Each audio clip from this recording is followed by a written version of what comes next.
I'm Sci-Fi Master, and this is American Truck Simulator.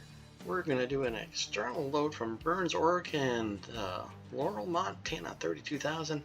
That is going to get us over the 700,000 mark.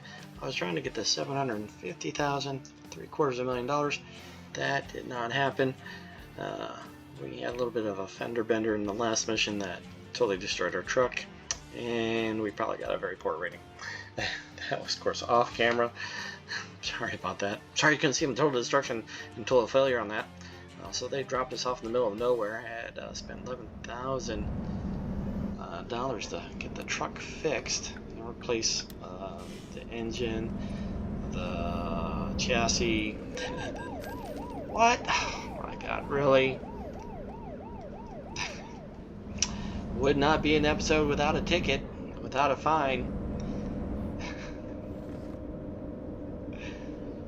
I'm not saying stupid small town sheriffs, because they're just doing their job, man. My grandfather was in law enforcement for 35 years. After World War II, he was an air recon pilot, which is interesting. So he was an Army he was an Army aviator recon pilot, enlisted, and he flew off of aircraft carriers to take photographs of the islands in Pacific for positions in World War II. And then after he did that, he came back and did law enforcement 35 years. He retired. I think he did only for 30, and then he worked part-time as a security at night till his Social Security kicked in. So, but yeah, so alright, there's our trailer. Very nice, very nice. Really need to look at these weights, man. I'm not looking at these weights. I'm just picking money amounts.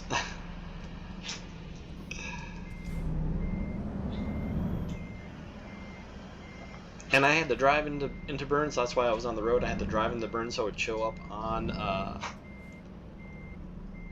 the selection for loads, so that way we could pick a load. All right, got our trailer. Let's go. Let's go. $700,000. Less the workers. Unless my 4 worker bees out there make enough money to cap over it. In the load previously, one of my drivers actually earned $8,000 on a load, so I was like, very well done. So so my core drivers out of Las Vegas are doing very well. So Las Vegas is my headquarters, but it's not the capital of Nevada. So my second headquarters is going to be the capital of Las Vegas, or of Nevada. So that's what I'm going to do. And my top earner will be senior trainer, and they'll take that slot. And then I need to look left and right because I'm talking. Can't talk and drive apparently sometimes. Come on, make this turn. There we go. Woohoo! Nicely done. So, and we've decided that we are not going to take any more loans for the American Truck Simulator, and I've also decided not to do any more loans on the Euro Truck Simulator. You know, unless it's a low loan, if I'm like short, I would think a $10,000 or a $50,000 loan, just to, you know, if we're, you know, or our math was wrong, like our math is ever wrong. You know, it's not that it's not ever wrong. I'm 95% good on my math. You know, because I always over inflation things. So like on the Euro Truck Simulator, you know, I know it's 119,000 for the truck, but we're gonna get 125,000. Oh man, that dude is gonna hit me. Dude, I already got a speeding ticket. I don't need a crash ticket too. I had to ride away. I think he had to ride away. So yeah, so we're gonna do no more loans. Yeah, unless, you know, for whatever reason my math is wrong, for whatever reason that would be, and then we'll just get a small loan, like a $10,000 or a $50,000 loan, which, you know, after 1 or 2 loads, it's easy to pay back real quick. So, all right, on our way to Montana.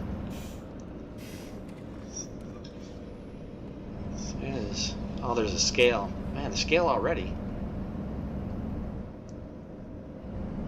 And that is a state scale there. I'm sure they're definitely going to pull me in. Just like in real life.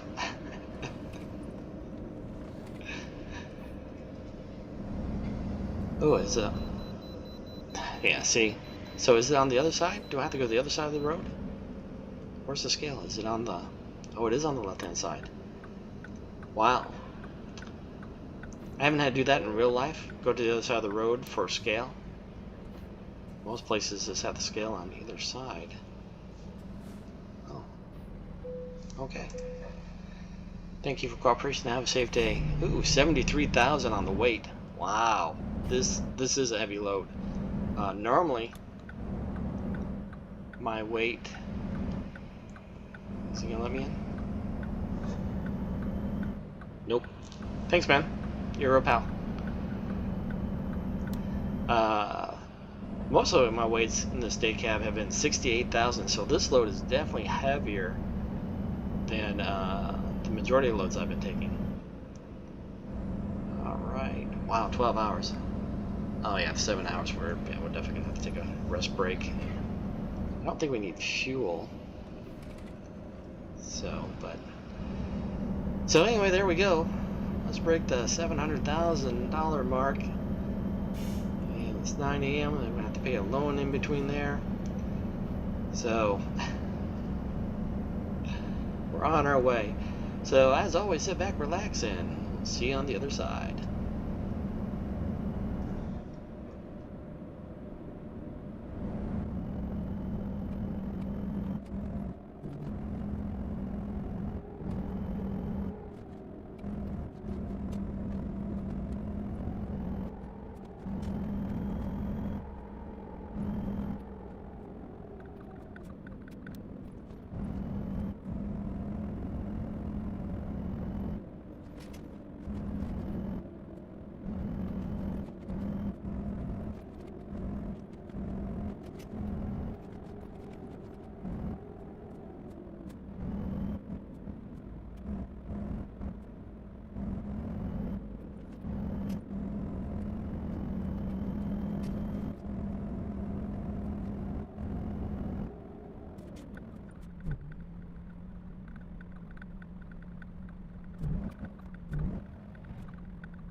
Welcome back. Here is Laurel. Got slowed down a little bit there in Bozeman. Slowed us down, and then that fracking car did a brake check on us, which caused us to have an accident. Dick. So I was trying to think of some trucker things to talk about as we get closer to the final drop point. The first thing is, since I'm in a day cap, no trucking company worth their salt would put a driver in a day cab to drive way up here without a sleeper, because there's no trucking company that will put them in a hotel. So all these long routes I'm doing would never happen in a day cab. And what's a day cab? This is a day cab, 2 seats, no bunk. You know, they're going to send you somewhere long distance, they're going to provide you a truck with a bunk. So, which is what we're trying to get. We're trying to buy a truck with a bunk. Stop, stop, stop. And what was with that right turn? I came to a complete stop. Anyway, alright, we're almost there. The other thing I thought of is, hey, when you see trucks flashing, they're not flashing, you know, so if you're passing a truck and they flash you, that means you're clear to pull in front of them.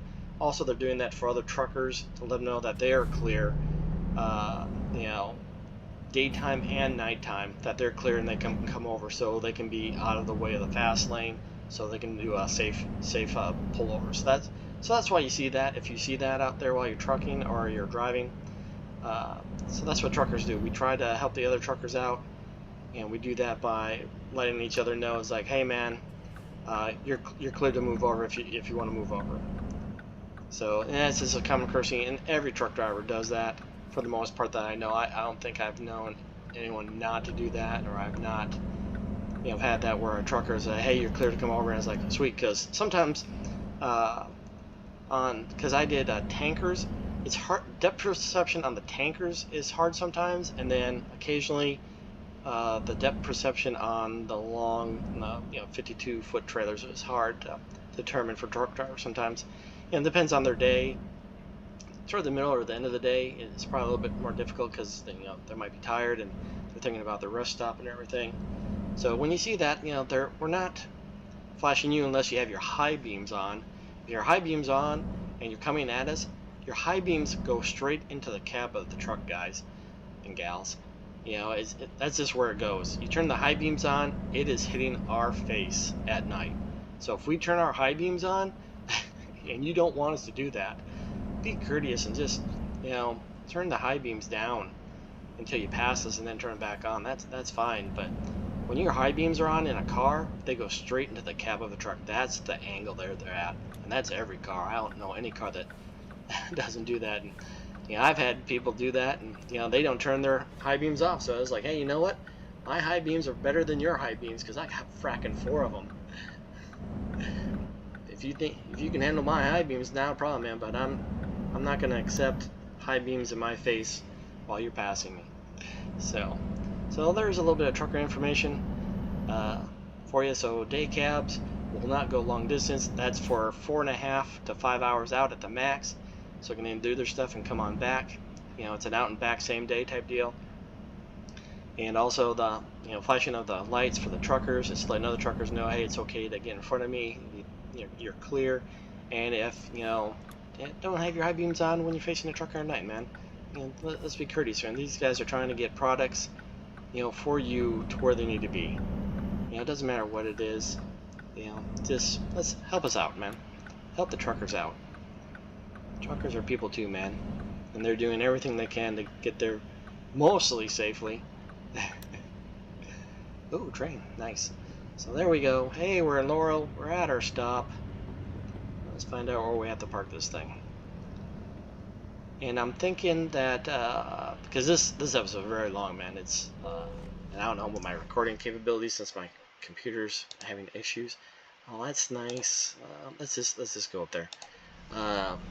Total time of this episode, I'm gonna condense it and compress it because of the travel time, is over an hour right now. So I think on episodes that I'm getting close to hitting monetary marks, I'm just gonna do shorter runs, so they're not as long, and then I can tell more trucker stories as part of that, at least for the American Truck Simulator anyway. The Euro Truck Simulator, all the locations are pretty close together, but also I want to hit more recruitment centers, and you can only do that on the shorter routes and everything. So, but here we go. We're gonna break the 700,000 mark, and boom! Let's drop the trailer. Woohoo! Synchronizing. 718 miles. Time taken 1 hour and 6 minutes. All right, so that's actually gameplay time. And then we used 97 gallons. I topped off early just because I didn't know if there was going to be fuel here because I hadn't been out to this area before, for the driving portion. So I wanted to definitely top off before then just in case. We've done 23 World of Trucks contracts. All right, 23,000. I think this is kind of low for the distance that we did, but I wanted to get out to Montana portion. And you saw that, I was at 65 miles per hour. That's my max speed, and the speed limit was 70. So when we get our big sleeper truck, we're definitely going to have max speed of 70, and we're definitely going to try to stay out of California as much as possible because I hate that 55 there. So all right, level 22. And we're definitely not going to do long distance anymore. Let's increase. So we're going to increase this, and this will be the last thing, because the longer you go, the longer the trips will be, for your selections. So we're just going to go there because I like hazmat anyhow, because I have my hazmat CDL. So 720,000. We're only 30,000 short of the 750,000 mark. So definitely over the halfway point of what we need for the big buy. So I think that's what we're going to call it, the big buy. So well done for us, and so it worked out pretty well there. Other than the 3 little issues, 2 of them I have issues. 2 of the 3 issues I have issues with. I might have used all 3 of them. So, but anyway, so we made it to Laurel. We're in Montana, and that is it, man. So I hope you enjoy the stories and the information on the trucking portion. And until next time, take care, have fun, and we'll see you on the next Sci-Fi Master out. Don't forget to subscribe and hit the like button.